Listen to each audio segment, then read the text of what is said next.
ये शुरू करो। हमारी ये फिल्म है हाय ज़िंदगी, जो एक रियलिस्टिक टाइप की कहानी है और ये 31 अक्टूबर को सिनेमा हॉल में रिलीज़ हो रही है।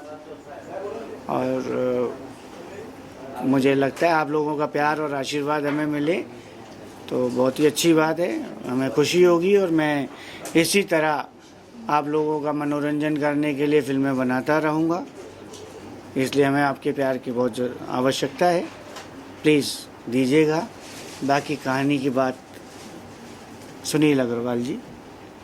ये एक कहानी जो हम लेके आए हैं, ये आज के इस समाज की और हमारे देश की एक आवाज़ बनाने की कोशिश मैंने की है।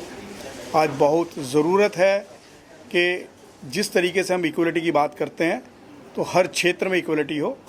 तो एक क्वेश्चन मैंने रेज़ किया है कि where is the equality, gender equality in law.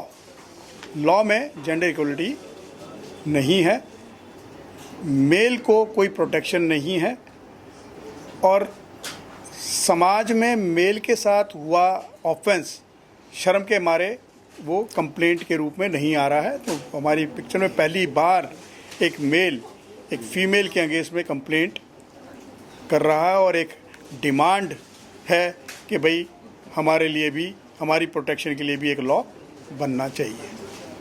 Ajay ji, जो अभी आपकी हीरोइन ने भी बोला कि ये फिल्म जो है अक्षय और प्रियंका की जो फिल्म थी ऐतराज, उसकी कहानी से इंस्पायर है।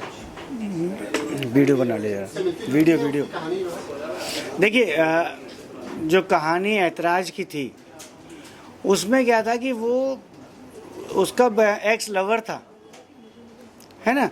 तो एक्स लवर था तो उसको जब वो मिलता है तो वो प्रियंका चोपड़ा को सोचते हैं कि चलो लिबर्टी ले लेती है। बुजुर्ग से, एक बुढ़े आदमी से फिजिकल सेटिस्फेक्शन नहीं होता, तो इसलिए बोले इसको ले लूं। और उसके साथ जब वो एक्सप्लॉइट करने की कोशिश करती है तो जब अक्षय कुमार भी वकील के पास जाता है तो वो मना कर देता है कि कोई नहीं है, तेरे को कोई नहीं मानेगा इस बात को। और उस चीज़ के लिए वो पर्सनली लेके चलते हैं और फिर उसकी वाइफ है करीना कपूर जो उस केस में सबूत लेकर आती है, ठीक है। तो बिना प्रूफ्स के वो भी उस फिल्म में कुछ नहीं कर पाते। उनको लॉ का कहीं बेनिफिट नहीं मिला, उनको जो बेनिफिट मिला वो उनके प्रूफ्स का कि उन्होंने कोशिश की और फिजिकल होने की। तो ये कहानी थी एक पर्सन के ऊपर, और हमारी जो कहानी है वो कहानी एक आम आदमी की कहानी है जिसको वो पहले से जानती नहीं है, उसको फंसाती हैं और फंसाने के बाद एक प्लान करती हैं, ट्रैप करती हैं और फिर उसको ले जाके यूज़ करती हैं। और ये बेसिकली सिर्फ आदमी ऐसे नहीं है कि नॉर्मली हम लोगों ने देखा है कि आदमी हैं, पैसे हैं, चल यार फ़न करना है तो वो कॉल गर्ल्स को बुलाते हैं और आदमी कॉल गर्ल को बुलाता है, मज़े लेता है, चला जाता है। लेकिन लड़कियां भी तो ऐसा कर सकती है ना, उनको भी तो फिजिकल नीड है, तो वो भी ये काम करती हैं, तो उनका भी यूज़ है कि फ़न करो, मज़े लो, पैसे खर्च करो। तो ये कहानी ये दिखाती है कि इस लड़के को उसकी मर्ज़ी के बिना यूज़ करती हैं। पहले हो सकता है पैसा दे के भी मर्ज़ी से करती हो, उस टाइम बिना मर्ज़ी के उसके साथ कर रही हैं। तो that is the different only in ऐतराज और हमारी फिल्म में। बोलिए पलक जी, बोलिए। पूछना क्या है आपको, ये बताइए। अपने कैरेक्टर का मेरा कैरेक्टर नेम मेरा पलक रहा है इसमें, और मैं एक अमीर बाप की बिगड़ी हुई औलाद रहती हूँ इसमें। मेरी फ्रेंड्स ही मुझे इस चीज़ के लिए पुश करती हैं, शी इज़ द वन जो पुश करती है इस चीज़ के लिए कि एक लड़का है जो हमें पसंद है, उसके साथ ऐसा ऐसा करना है। देन विल प्लान, फिर हम लोग प्लान करते हैं और उसके साथ ये सब करते हैं। फिल्म में कितने गाने हैं, क्या कुछ कहते हैं म्यूजिक के बारे में? फिल्म में देखिए 4 गाने हैं, एक गाना इनका है, 3 गाने अलग अलग डायरेक्टर्स के हैं। लिरिसिस्ट वो उधर मज़े से डब्बा खा रहे हैं, मिठाई खा रहे हैं। 3 गाने उन्होंने लिखे हैं, एक गाना जो सुनाया वो इनका है, बाकी 3 म्यूजिक डायरेक्टर अलग अलग हैं। मैम आप कुछ कहना चाहेंगे? मेघा जी मेरा जो कैरेक्टर है वो मेघा का कैरेक्टर है बेसिकली, और इस कैरेक्टर का एक बहुत ही इम्पोर्टेंट रोल है। इसमें ये दिखाया गया है कि पहले लोग जब बहुत गरीब होते थे या मजबूर होते थे तो फिर भी सही रास्ते पे ही चलते थे, लेकिन अभी ऐसा हो गया है कि अगर कोई इंसान बहुत पैसा वाला बनना चाहता है या बहुत इमीडिएटली पैसा कमाना चाहता है तो बहुत सारे गलत रास्ते पे चलते हैं।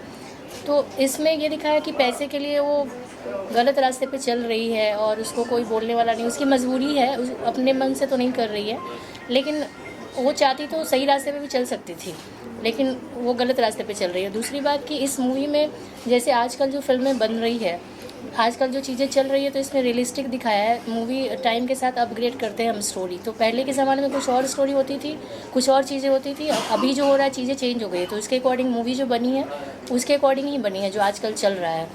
तो मैंने बहुत कोशिश की है कि जो मेरा कैरेक्टर है उसको बहुत शिद्दत से और अच्छे से निभाऊं।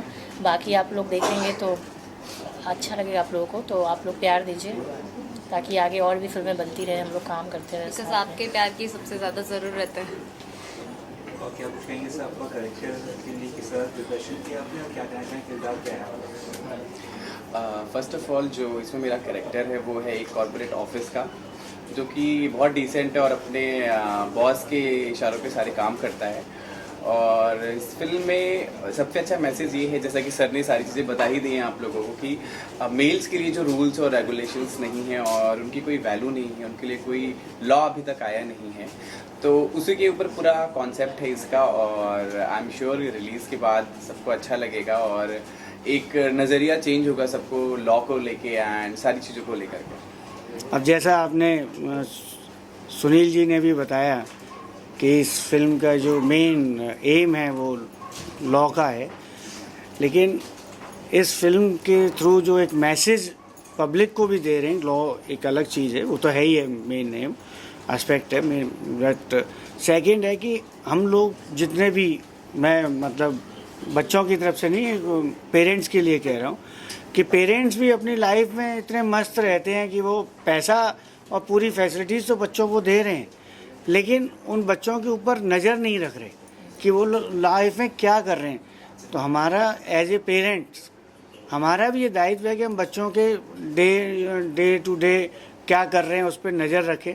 अगर हम बच्चों पर कंट्रोल अपना रखते हैं जो पहले पुराने ज़माने में रखते थे, तो ये बच्चे इस तरह की गलती ना करें। That's the main message. Thank you. Thank you. Thank you.